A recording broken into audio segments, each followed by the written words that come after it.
Hello students, good morning, नमस्कार।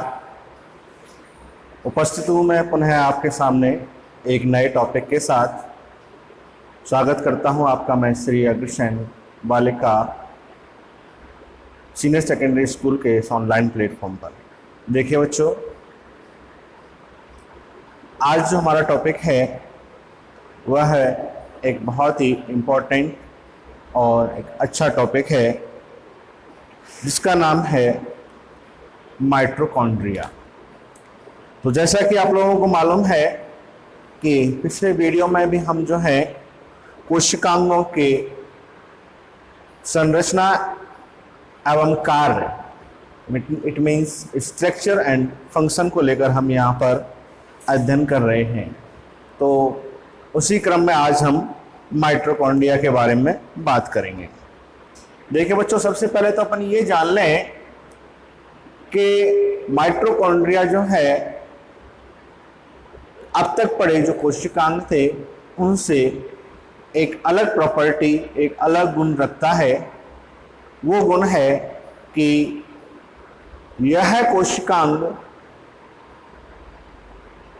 दोहरी झिल्ली से आवृत कोशिकांग होता है।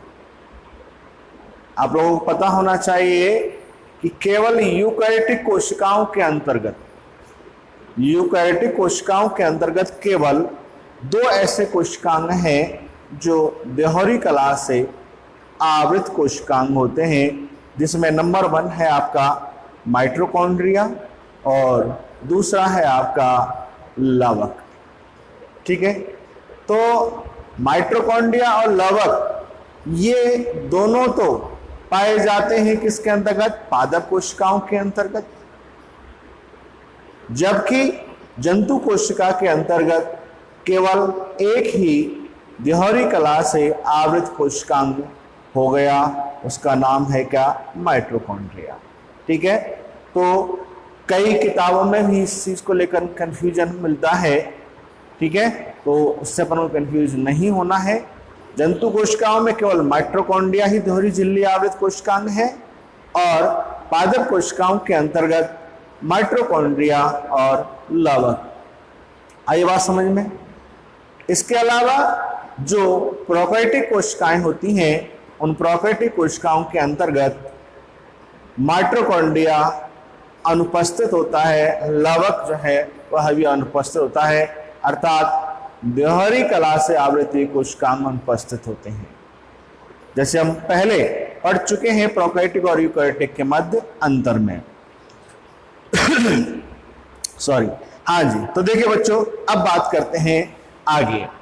तो माइटोकॉन्ड्रिया के बारे में सबसे पहले जो बताया था वो वैज्ञानिक थे बच्चों कॉलिकर। कोलिकर नामक वैज्ञानिक ने सबसे पहले माइटोकॉन्ड्रिया के बारे में बताया या माइटोकॉन्ड्रिया को देखा, वो भी किसके अंतर्गत? कीट, अर्थात इंसेक्ट, कीटों की रेखित मांसपेशियों में। ठीक है बच्चों, कीटों की रेखित मांसपेशियों में सबसे पहले माइटोकॉन्ड्रिया को कॉलिकर ने देखा था और इन्होंने इसे केवल एक कणिकीय संरचना के रूप में बताया। क्या बताया? कि भाई कोई एक कणिकीय संरचना पाई जाती है। ठीक है, इन्होंने इसके कोई नाम नहीं दिया। तो सबसे पहले कॉलिकर ने माइटोकॉन्ड्रिया को देखा था और केवल जो है एक कणिकीय संरचना के रूप में इसे व्यक्त किया था। कब? 1880 में। ठीक है बच्चों, इसके बाद अगले वैज्ञानिक आए। अगले वैज्ञानिक थे अपने कौन? अल्टमान। ठीक है, अगले वैज्ञानिक कौन थे बच्चों? अल्टमान थे और इन अल्टमान ने इस कणिकीय संरचना को नाम दिया बच्चों क्या? बायोप्लास्ट। क्या नाम दिया? बायोप्लास्ट। इस अल्टमान ने इसको नाम दिया तथा इसके साथ में एक वैज्ञानिक और थे, फ्लेमिंग। तो कुछ किताबों के अंतर्गत इसका भी जिक्र मिलता है कि फ्लेमिंग ने इसे फीलिया, क्या नाम दिया बच्चों? फीलिया नाम दिया। क्लियर? तो अल्टमान ने इसको बायोप्लास्ट नाम दिया, फ्लेमिंग ने इसको फीलिया नाम दिया, और जिस नाम से आज हम उसको जानते हैं, माइटोकॉन्ड्रिया। तो यह माइटोकॉन्ड्रिया जो नाम है वह दिया गया बच्चों किसके द्वारा? सी बेंडा। ठीक है, तो सी बेंडा के द्वारा कौन सा नाम दिया गया? माइटोकॉन्ड्रिया नाम दिया गया। बोलो आई क्या आवाज समझ में? तो कई बार ये छोटे क्वेश्चनों के रूप में और कॉम्पिटिटिव एग्जाम अर्थात प्रतियोगिता जो परीक्षाएं होती हैं उनके अंतर्गत तो यहां से प्रश्न पूछा ही जाता है। ठीक है, तो इस चीज को अपन को ध्यान रखना है कि कॉलिकर ने इसको सबसे पहले देखा था, अल्टमान ने इसको बायोप्लास्ट नाम दिया, फ्लेमिंग ने इसको फीलिया नाम दिया, और सी बेंडा नामक जो अपने वैज्ञानिक थे वह नाम दिया, उसने नाम दिया कौन सा? माइटोकॉन्ड्रिया। बोलो आई क्या बात समझ में? अब देखिए आगे चलते हैं। माइटोकॉन्ड्रिया की जो उपस्थिति है वह सभी यूकैरियोटिक कोशिकाओं के अंतर्गत पाई जाती है। माइटोकॉन्ड्रिया की जो उपस्थिति है वह सभी यूकैरियोटिक कोशिकाओं के अंतर्गत पाई जाती है, और इन कोशिकाओं की अलग अलग प्रकृति के आधार पर इनकी संख्या जो है वह क्या होती है? अलग अलग होती है। आई क्या बात समझ में? अर्थात सभी कोशिकाओं के अंतर्गत माइटोकॉन्ड्रिया की संख्या समान नहीं होती है। तो सर किस प्रकार से होती है? तो देखिए बच्चों, आप लोगों को पता होगा कि माइटोकॉन्ड्रिया जो है इसे हम कोशिका का शक्ति ग्रह कहते हैं, पावर हाउस कहते हैं। क्या इसका उपनाम क्या है बच्चों? Power house. ठीक है, पावर हाउस कहते हैं। हिंदी में कहें तो क्या कहते हैं बच्चों? शक्ति ग्रह कहते हैं। बोलो भाई बात समझ में? तो शक्ति ग्रह कहते हैं क्यों? क्योंकि यह कोशिकाओं को ऊर्जा प्रदान करने का काम करता है। ठीक है, तो मैंने कहा कि अलग अलग प्रकृति कोशिकाओं में इनकी संख्या क्या होती है? अलग अलग होती है। अर्थात जिन कोशिकाओं को अधिक ऊर्जा की आवश्यकता होती है वहां इनकी संख्या क्या होती है? अधिक होती है, तथा जिन कोशिकाओं में ऊर्जा की आवश्यकता कम होती है उनमें इसकी तुलनात्मक संख्या क्या होती है? कम होती है। आइए बात समझ में? अब देखिए एग्जाम्पल के तौर पर सबसे पहले देख लेते हैं। देखिए बच्चों, सबसे कम माइटोकॉन्ड्रिया की संख्या एक कोशिकीय जीव क्लोरेला फस्का व माइक्रो एस्टेरियास। क्या बच्चों? माइक्रो एस्टेरियास और क्लोरेला, ये क्या है? एक शैवाल है, क्लोरेला फस्का नामक इन एक कोशिकीय जीवों के अंतर्गत माइटोकॉन्ड्रिया की जो संख्या है वह कितनी पाई जाती है? केवल एक पाई जाती है। कितनी? केवल एक। आपसे पूछे कि सबसे न्यून माइटोकॉन्ड्रिया की संख्या कौन सी कोशिका के अंतर्गत? तो क्लोरेला फस्का व माइक्रोएस्टेरियास के अंतर्गत होती है। और एक अमीबीय प्रजाति है बच्चों जिसका जो ग्रेड है वो एक सर्वाधिक माइटोकॉन्ड्रिया की संख्या के रूप में जानी जाती है। अर्थात सर्वाधिक माइटोकॉन्ड्रिया किसके अंतर्गत पाए जाते हैं? एक है चाओस यह एक अमीबीय प्रजाति होती है बच्चों। तो चावस चावस नामक एक अमीबीय प्रजाति के अंतर्गत, अमीबीय प्रजाति के अंतर्गत लगभग 5 लाख क्या पाए जाते हैं, माइटोकॉन्ड्रिया पाए जाते हैं। तो ये सर्वाधिक माइटोकॉन्ड्रिया की संख्या है जो कि चावस चावस नामक अमीबीय प्रजाति के अंतर्गत पाई जाती है। और न्यूनतम जो है वो है क्या है, एक है जो किसके अंतर्गत, क्लोरेला फस्का व माइक्रोएस्टेरियास के अंतर्गत है। बोलो आई क्या बात समझ में।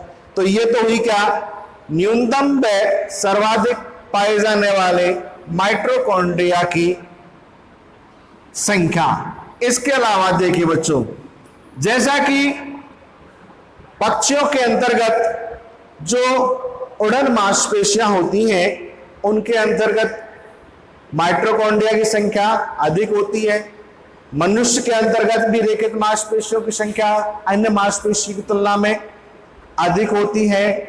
इसी प्रकार से हृदय मांसपेशियों के अंतर्गत भी तुलनात्मक अन्य मांसपेशियों के अंतर्गत पाए जाने वाले माइटोकॉन्ड्रिया की तुलना में संख्या क्या होती है, अधिक होती है। तो यहां इससे यह स्पष्ट हो रहा है कि जो मांसपेशियां जितनी अधिक सक्रिय होती हैं उनको या उनके अंतर्गत माइटोकॉन्ड्रिया की संख्या क्या होती है, अधिक होती है। तो ये मैंने आपको माइटोकॉन्ड्रिया के सामान्य बातें बताई। अब देखिए बच्चों, आगे बात करते हैं इसकी संरचना की। तो माइटोकॉन्ड्रिया की संरचना, it means structure, clear, structure. देखिए बच्चों, माइटोकॉन्ड्रिया को जो है एक कणी की है या कणी है संरचना के रूप में व्यक्त किया गया, एक कणीय संरचना के रूप में व्यक्त किया गया जिसका औसत व्यास बताया गया 0.5 म्यूएम और इसकी लंबाई बताई गई है बच्चों लगभग 1.0 म्यूएम टू 4.1 म्यूएम। तो यह एक कणिकीय छड़ाकार संरचना के रूप में हमारे कोशिका के, या यूं कहूं कि यूकैरियोटिक कोशिका के कोशिका द्रव में पाया जाता है। ठीक है, तो माइटोकॉन्ड्रिया जो है वह एक कणीय छड़ाकार संरचना के रूप में कोशिका के कोशिका द्रव में पाया जाता है। ठीक है, जिसकी औसत व्यास जो है वह कितनी है, 0.5 म्यूएम, और इसकी लंबाई है वह कितनी, 1.0 टू 4.1 म्यूएम। तो ये हुई इसका क्या, परिमाप। ठीक है बच्चों, अब देखिए आगे बात करते हैं कि इसकी संरचना के अंतर्गत कौन कौन से घटक होते हैं। तो जैसा कि मैंने आपको बताया कि माइटोकॉन्ड्रिया द्विहरी कला युक्त कोशिकांग होता है। तो देखिए बच्चों, जिसे हम इस डायग्राम से समझेंगे। इस डायग्राम में मैंने यहां एक ब्लैक लाइन के रूप में सबसे बाहरी आवरण बताया है जिसको हम बाहरी झिल्ली के नाम से जानते हैं। इट मींस जो ये ब्लैक लाइन है यह माइटोकॉन्ड्रिया की क्या है, आउटर मेम्ब्रेन होती है। ठीक है बच्चों, इस आउटर मेम्ब्रेन के अंदर ये नीली लाइन से मैंने यहां बताया हुआ है, यह इसकी क्या है बच्चों, आंतरिक झिल्ली है। इट मींस इनर मेम्ब्रेन होती है। ठीक है, तो बाहर की झिल्ली, बाहर की ओर पाई जाने वाली झिल्ली बाहरी झिल्ली, अंदर की ओर पाई जाने वाली आंतरिक झिल्ली। ठीक है, और इन दोनों के बीच में यहां ये स्पेस पाया जाता है बच्चों। इस स्पेस को हम कहते हैं पेरीमाइटोकॉन्ड्रियल स्पेस। क्या कहते हैं इसको हम, पेरीमाइटोकॉन्ड्रियल स्पेस। आया समझ में। अब देखिए, इस पेरीमाइटोकॉन्ड्रियल स्पेस जो है, इसकी जो डायमीटर बताया गया कितना, 18 टू 100 एंगस्ट्रॉन। तो जो ये स्पेस है इन दोनों झिल्लियों के बीच, उसका परिमाप क्या है या कितना गैप होता है उनके बीच में? 80 से 100 एंगस्ट्रॉन। इधर आपके जो ये मेम्ब्रेन होती है, कौन सी?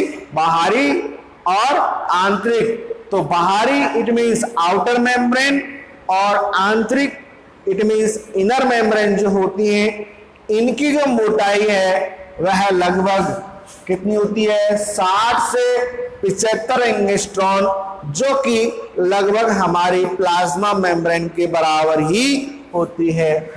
आया समझ में? अब देखिए बच्चों, आगे चलते हैं। माइटोकॉन्ड्रिया की जो आंतरिक झिल्ली होती है, यह आंतरिक झिल्ली अंदर की ओर एक बलर नुमा संरचना बनाती है, ओभार नुमा संरचनाओं का निर्माण करती है, जिन्हें हम ऑक्सीसोम कहते हैं, सॉरी जिन्हें हम क्रिस्टी कहते हैं। क्या कहते हैं बच्चों? क्रिस्टी कहते हैं। तो जो ये आप देख सकते हैं अंदर की ओर जो नीले कलर में लाइनें दिख रही हैं, ये क्या है बच्चों? क्रिस्टी कहलाती हैं। आया समझ में? अब देखिए, इस क्रिस्टी के अंदर की ओर जो ये पूरा भाग है, इसके अंतर्गत पाया जाता है माइटोकॉन्ड्रियल मैट्रिक्स। तो अंदर की ओर मतलब जो आंतरिक झिल्ली है, उसके अंदर की ओर जो द्रव भरा रहता है, उसे अपन क्या कहते हैं? माइटोकॉन्ड्रिया का मैट्रिक्स कहते हैं। आया समझ में? ठीक है। अब देखिए, यहां जो ये अभी मैंने आपको बताया क्रिस्टी, इस क्रिस्टी पर यहां ये दानेदार संरचनाएं दिखाई देती हैं, जिन्हें हम कहते हैं क्या? ऑक्सीसोम। जिन्हें अपन क्या कहते हैं? ऑक्सीसोम कहते हैं। और इन ऑक्सीसोम की क्लियर स्ट्रक्चर को जो है हम इन दो डायग्राम से स्पष्ट रूप से समझ सकते हैं। तो देखिए बच्चों, इस डायग्राम के अंतर्गत ये बाहरी झिल्ली है, ये आंतरिक झिल्ली है, और इस आंतरिक झिल्ली ने क्या बनाई है? ये क्रिस्टी बनाई है, जैसा कि अभी आपको बताया था। और इस क्रिस्टी की सतह पर पाए जा रहे हैं ये नीले रंग के, मैंने आपको बना रखे हैं ऑक्सीसोम। क्या बना रखे हैं बच्चों? ये ऑक्सीसोम। क्लियर? तो ये ऑक्सीसोम्स जो है इन क्रिस्टी की सतह पर धसे हुए पाए जाते हैं, और इन प्रत्येक ऑक्सीसोम के बीच लगभग 100 एंगस्ट्रॉन का क्या होता है? गैप होता है, जिनकी संख्या लगभग एक माइटोकॉन्ड्रिया के अंतर्गत कितनी बताई गई है? 10 की घात 4 से लेकर 10 की घात 5 तक होती है। तो ये क्या है? ऑक्सीसोम की संख्या। किसकी संख्या बच्चों? ऑक्सीसोम की संख्या 10 की घात 4 से 10 की घात 5 तक होती है। और इस क्रिस्टी की सतह पर पाए जाने वाले इस ऑक्सीसोम, प्रत्येक ऑक्सीसोम के बीच जो गैप होता है 100 एंगस्ट्रॉन होता है। अब देखिए बच्चों, इसमें से हमने एक ऑक्सीसोम बाहर निकाल लिया, तो उस एक ऑक्सीसोम की संरचना को क्लियर किया जा रहा है इस संरचना के द्वारा। तो सॉरी, यह ऑक्सीसोम जो है मुख्यतः 3 हिस्सों से मिलकर बना हुआ होता है। नंबर 1 शीर्ष भाग, नंबर 2 ब्रंत, और नंबर 3 F0 या आधारीय भाग। तो देखिए बच्चों, इनमें जो यह ऊपर का गोल हिस्सा देख रहे हैं, इसे हम हेड या शीर्ष भाग या F1 पार्टिकल के नाम से जानते हैं। किसके नाम से बच्चों? हेड इंग्लिश में, हिंदी में कहें तो शीर्ष, और इसके अलावा इनको हम F1 पार्टिकल्स के नाम से जानते हैं। आया समझ में? इसके अलावा इसका निचला भाग जो कि किसमें दशा होता है? इस इनर मेम्ब्रेन के अंतर्गत। तो ये मान लीजिए यहां पर क्या है बच्चों? इनर मेम्ब्रेन है। तो ये इनर मेम्ब्रेन में धसा हुआ भाग जो है वह क्या कहलाता है? आधारीय भाग कहलाता है। क्या कहलाता है? आधारीय भाग। तो आधारीय भाग कहां होता है? इस क्रिस्टी के इनर मेम्ब्रेन के अंतर्गत दसा हुआ होता है तथा इन दोनों इट मींस F1 और क्या F0 भाग को जोड़ने वाला हिस्सा क्या कहलाता है? व्रंत कहलाता है, स्टॉल्क कहलाता है। ठीक है, जिसका जो डायमीटर है वो बताया गया है 45 एंगस्ट्रॉन 45 एंगस्ट्रॉन। क्लियर? तो ये हो गया आपका क्या? ऑक्सीसोम। तो ऑक्सीसोम के 3 हिस्से हो गए। ऊपरी भाग जिसको अपन हेड करें F1 जो अंदर आंतरिक झिल्ली में धसा हुआ होता है वह F0 और इन दोनों को जोड़ने वाला हिस्सा क्या हो गया? व्रंत हो गया। क्लियर? अब देखिए बच्चों आगे चलते हैं इसके मैट्रिक्स के बारे में। तो देखिए बच्चों माइटोकॉन्ड्रिया का मैट्रिक्स जो है वह विशिष्ट होता है। ठीक है, क्योंकि यह एक अर्ध स्वशासित संरचना मानी जाती है। अर्ध स्वशासित संरचना क्यों मानी जाती है? क्योंकि यह एक ऐसा कोशिकांग है जिसके अंतर्गत खुद का डीएनए पाया जाता है, जिसको कि मैंने यहां लिखा है क्या बच्चों? Mitochondrial DNA. तो इस मैट्रिक्स के अंतर्गत अनेक पदार्थ जिनके अंतर्गत खनिज, लवण, एंजाइम्स, डीएनए जिसे हम माइटोकॉन्ड्रियल डीएनए कहते हैं, आरएनए आदि पदार्थ जो हैं इस माइटोकॉन्ड्रिया के शर्कराएं, बिल्कुल क्या? शर्कराएं और एंजाइम्स, खनिज, लवण, डीएनए, आरएनए इस माइटोकॉन्ड्रिया के मैट्रिक्स के अंतर्गत पाए जाते हैं। आया समझ में? ठीक है, तो इस कोशिकांग अर्थात माइटोकॉन्ड्रिया के अंतर्गत खुद का क्या पाया जाता है? डीएनए पाया जाता है, जिसे हम माइटोकॉन्ड्रियल डीएनए कहते हैं। क्लियर? अब देखिए बच्चों इसके आगे हमारा इसी में माइटोकॉन्ड्रिया में आगे हमारा जो टॉपिक आता है वह आता है माइटोकॉन्ड्रिया के कार्य। तो माइटोकॉन्ड्रिया के कार्य में मुख्य कार्य यही है बच्चों इसका तो कि माइटोकॉन्ड्रिया जो है एक ऐसा कोशिकांग होता है जो कि कोशिकाओं को ऊर्जा प्रदान करने का कार्य करता है। ठीक है, तो जैसा कि मैंने अभी आपको बताया था कि इसे क्या कहा गया है? पावर हाउस कहा जाता है। तो पावर हाउस क्यों कहा जाता है? क्योंकि यह कोशिकाओं को ऊर्जा प्रदान करने का काम करता है। बोलो बच्चों, क्या करता है? ऊर्जा प्रदान करने का कार्य करता है। ठीक है, इसलिए इसको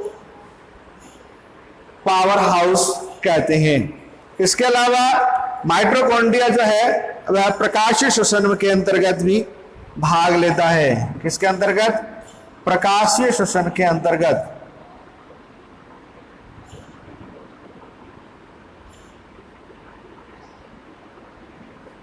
भाग लेता है। ठीक है, ये अगला कार्य हो गया। इसके अलावा ये जो है बच्चों आप लोगों को पता है कि NADPH2 या NADP का अपघटन कर ATP का उत्पादन करता है। ठीक है बच्चों, तो ये हो गए बच्चों क्या?